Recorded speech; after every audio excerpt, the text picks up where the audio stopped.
I've seen a lot of change, been through a lot of pain. Some things are not the same as they were a year ago. Hey y'all, welcome to my channel and another chapter of Adventure of the Bus.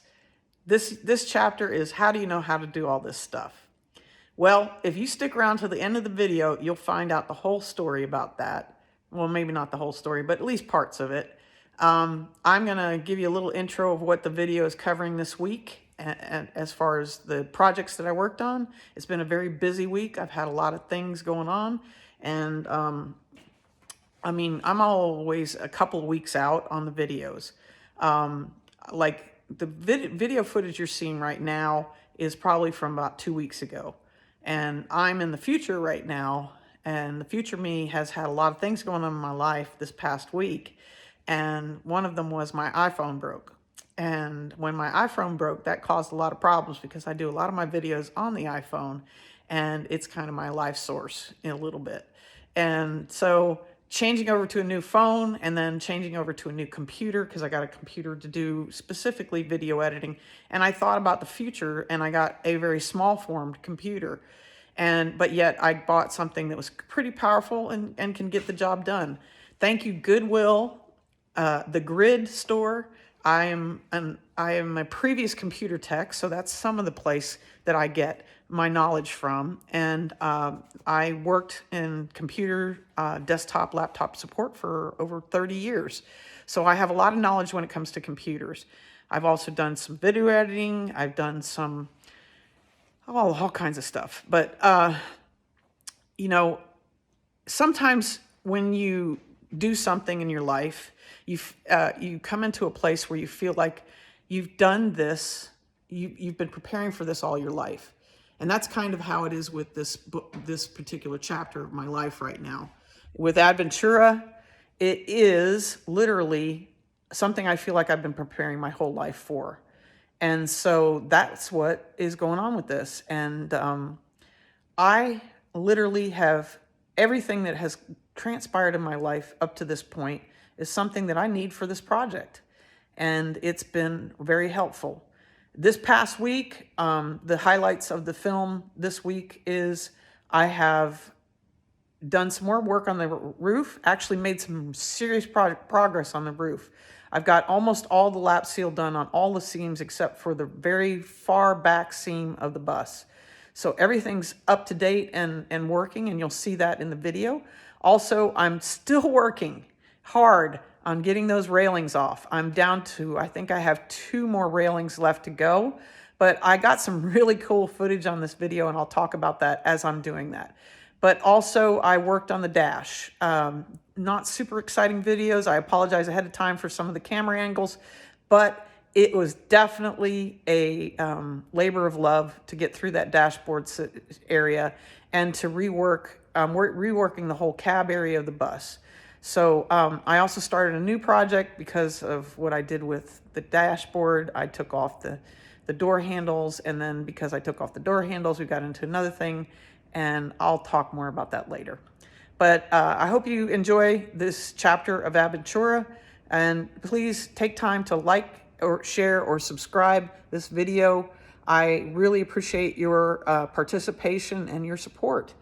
If you know somebody who's doing something similar to this or you could benefit from this video, please take time to share it with them. Thanks.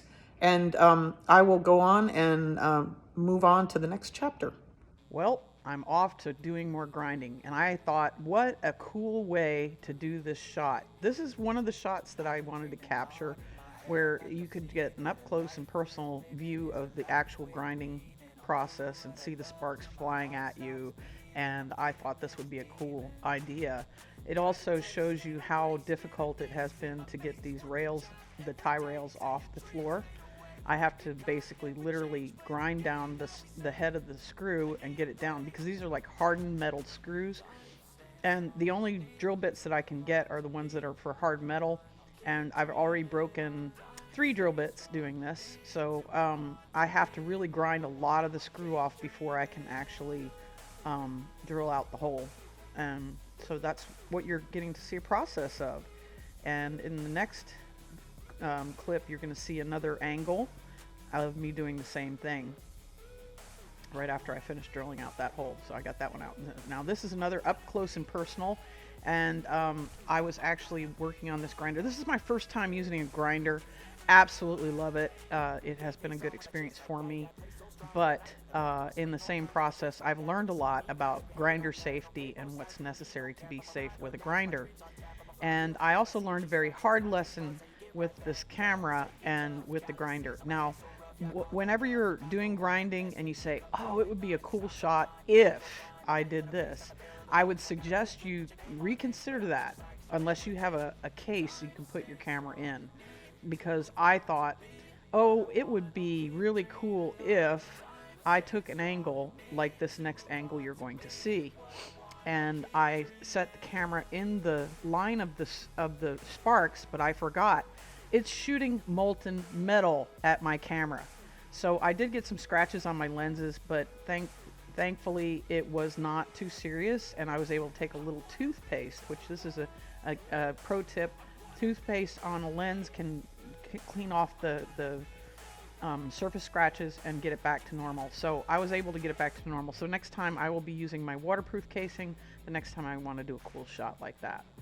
Hey y'all, welcome to the bus. This is how much water came in last night while it rained from that seam right there. So today I'm going to do my best, and then this one over here collected some water as well, as far as I could keep it in there. I didn't have 2 buckets, so this is evidence right here of how this seam right here is leaking. So I'm going to work on this side first, because this was like the worst here. This whole seam right here, was the worst part of the leakage. So okay, what you're looking at is the next level of roof repair work, and this is the magic that happened. Okay, so it's looking pretty dang dry. I'm pretty impressed. These are oil stains. But this is the place where the worst leak was, and it is really dry, and that's very encouraging, and it's not even wet in here. So that is what I would consider a success. Everything over here, dry and good. I'm encouraged. I think we got some progress made. Okay, so now we've moved on to dashboard work, and this has been a tedious job. It was a lot of getting underneath the surface and trying to get bolts way back behind things. When you're working with a dashboard, there's a lot of bolts that are involved in the whole dashboard system, and you've got airbags, so you have to be careful to not mess with the airbags, because if you do, you can trigger the airbags, and that's going to be like several $700 to reset, is my understanding. Here I was trying to pry apart, because usually this part of the dashboard has it has like little clips that you just have to undo the clips, and I was working on trying to do that. I was having some difficulty, so you'll see me move on to something else after a while, and I just see that that's not working, so I end up looking, okay, there's these bolts here. Let's see if I can loosen those, and maybe that will help with the whole process. Of course, I'm going through with my whole WD-40 thing. My dad, though, suggested Hops number 9. It's a gun cleaning solution, and he says that does better job than WD-40.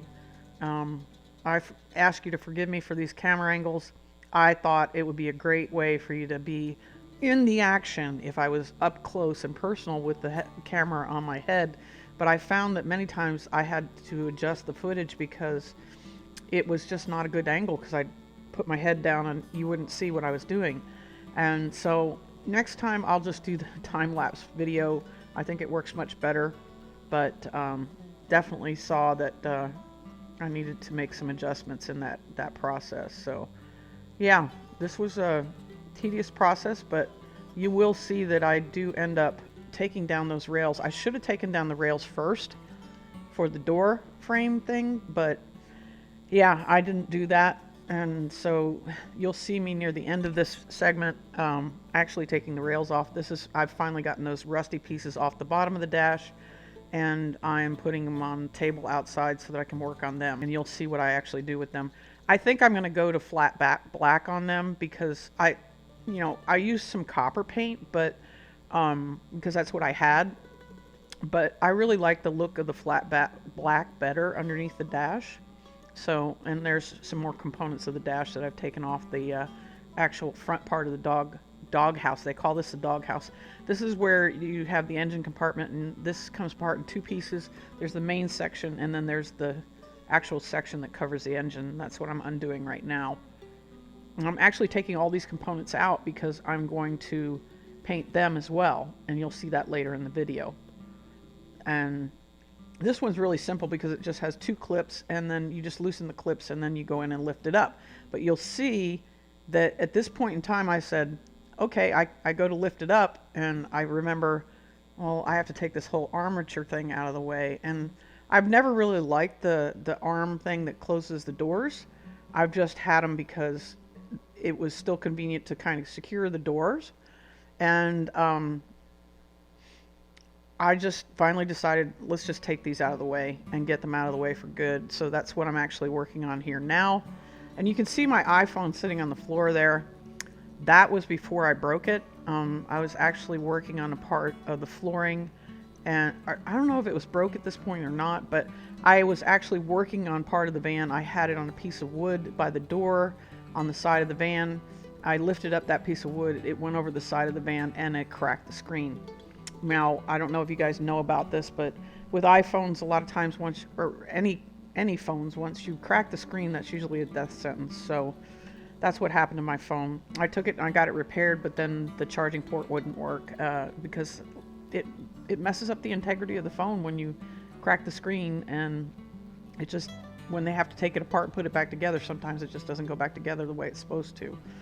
And I know this from a fact of working desktops and laptops for a long time. It's a tedious job to fix anything Mac because they use 1,000 mini screws, and so, or they use a lot of heat tape kind of stuff. And you can see me now. I'm getting this armature finally out of here, and it was really a great success to get that done. And I'm going to move on to doing some more dash work here in a second. So it's a lot of work, and this is me actually after I've gotten the doghouse out of the way, and I'm working underneath the dash, cleaning stuff up, and switch to actually painting the dash. This is really satisfying too. I forgot to show you, I've been working on the dashboard some, and I have actually painted this whole section up here. The gray area is what it used to look like, and now it's this Mediterranean blue in the darker areas, and then the lighter area is Irish garden, and I'm working on that. Okay, so now we're in the studio, in my studio, which is my art studio, but I went inside because this day was insanely hot outside, and I actually have my studio air conditioned, so it was a big break to be inside and working on this stuff on the inside. This is the actual front part of the doghouse, and I was actually cleaning. I used a deglosser on the things first, and then I painted them, and then I've let them dry. And you'll see at the end of this video where I am letting them dry. It took me a little while to get it done, but they look really great, and I'm really excited about putting it all back. But I really don't want to put it back until I've got like all the floor torn out and everything else, because I don't want to scratch the paint on these things. So I'm probably just going to leave them in the studio and let the paint cure on them. I might put another coat of paint on them, but they are looking really great. I want to give a shout out to Heirloom All-in-One paints. This is the paint that I used on here. I may send them a testimony about this because this has turned out fantastic. There's some paints that I've used on the journey, especially the paints I used on the steps, which you're going to see next week when I work on the steps of the bus.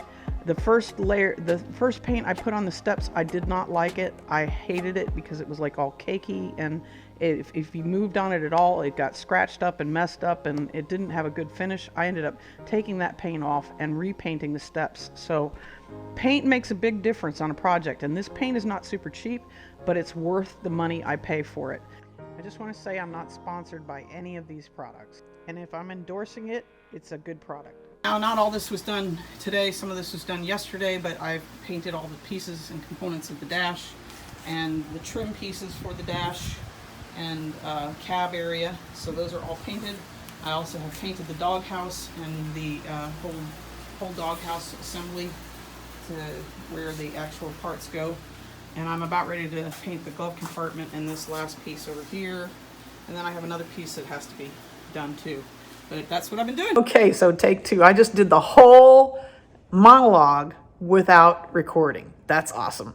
So that's real life, and that's what it's like. I had a meltdown this afternoon too because my new computer, I was working on my video. I had it almost completely edited, and then it just blinked and went off. And I thought I had lost all the footage and all the work that I had done on the editing the video, which that can take time, especially when you're learning on a new program.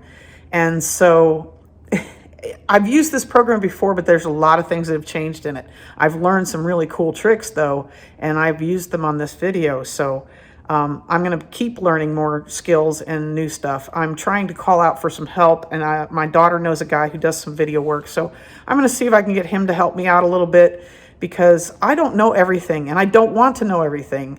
And I'm a person who is very able to do a lot of things, but my desire is not to do everything. But how did I learn all the stuff I did? Well, that kind of got played out a little bit this week when I had my older brother come and visit me. He was here up from Florida, and he was here helping me with some stuff on the bus. I had to break loose some bolts, and I needed a helper. And my brother stepped up and did it. And it was kind of a little bit of nostalgia, because he was one of the people that helped me learn some of the things that I know now. And it all started back in 1979 or actually a little early in that, 1976, I think it was, or 77, when I bought my first vehicle. And it was a 1966 VW Bug. It had a crank open sunroof. It was a classic. Wish I had still had it today, but I learned how to do all my work on that. And it was a great car, but it started out a little rough. It had multiple colors when I first bought it, and it had a rusted out floor pan because we lived in Florida, and it was a lot of salt water down there, and the cars tend to rust out. And so that was my vehicle that I learned how to do a lot of the things I do today. I was in the Air Force too, and my father taught me a lot. My father taught me a lot about cars and some home improvement stuff. He called them chores back then. No, but he also did a lot to teach me how to do cars and mechanics. And my grandfather also taught me how to do some body work on the cars. But my father and I were the ones who rebuilt the floor pan of the vehicle, because it was like a Flintstone car. It literally had a hole in the bottom of the floor pan. I can't say that word right. Floor pan. It had a hole in the bottom, and when you drove through puddles, the water would come up in the car. So we took sheet metal, pop rivets, and a lot of Bondo and sealed it up and got it to the place that it was actually functioning. And we fixed that whole floor pan.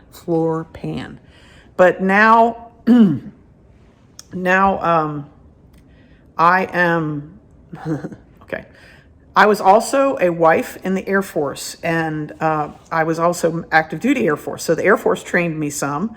They trained me how to do electronics. They trained me basic electronics, and they trained me how to do wiring. I used to have to wire 100 pair cables. So 100 pair cables is 2 wires per pair, okay? So that's 200 wires in one cable. So I used to have to wire those, and that took a lot of time, and that's where you get the patience to trace all the wires in the van. And home improvement projects. When you're an active duty person, you learn a lot as far as, working on trucks and doing things and mobilizing and guns and all kinds of stuff. But you also learn a lot of skills and camping out and all kinds of stuff. And it's all required as a part of your job. And then as a military wife, my husband was home most of the time, but he would go on temporary duty to places. And when he'd go on temporary duty, if a dishwasher broke or a garbage disposal broke, guess who had to fix it? Me, because we didn't have a whole lot of money. As a military family, we didn't make lots of money. So I think some of you can relate to that. And I know that necessity is the mother of invention, and that basically is what happened to me. If it was something that needed to be done, I got it done. And they didn't have YouTube back then, so I had to figure it out sometimes. And a lot of it came through trial and error and the willingness to try it and do it and see if I could get it done. And learned a lot in the process, and that's what I'm doing with the bus too. I'm learning some things along the way, but I am not afraid to try something new. My father will tell you right now, better than WD-40, he says, hops number 9. Hops number 9 is better than WD-40, and it will break just about any bolt loose. And that, and what we ended up using this week, was a breaker bar. Breaker bar is a long, big piece of metal that you hook to a ratchet or a socket, and you basically break a bolt loose because you're using leverage to give it more force so that you can break it loose. And that's what my older brother was helping me do. And you'll get to see more of that in the future videos to come. So I have a lot of people who have poured into my life and helped me understand how to do the things I'm doing. But I've also had a lot of life experience. And there's things in your life that it's like you feels like you've built a lifetime to be ready for, and that's what this is. And I feel like this is something I've been dreaming about for a long time, and it's so fun to have it become a reality. This week has been a tough week, and I've had some challenges to overcome, but I am doing great. I welcome you guys to come back. If you have gained anything from this video, please take time to subscribe and share. And if you know anybody who's building a bus or needs to know something about this or could benefit from the knowledge that I'm sharing today, then I ask that you would just share it with them and give me a shout out on the comments or whatever. If you know somebody who knows video work that wants to help me out, or if you want to just come up here and help me out on the project, I welcome anybody who wants to come. Because I'm not trying to do a solo project. I'm just trying to do what I have to do and record the process. So blessings to you all. Thanks for coming and joining my channel. Y'all come back now. Thank you all for taking time to stop by. Don't forget to subscribe and share. Y'all come back now. Some things are not the same as they were a year ago.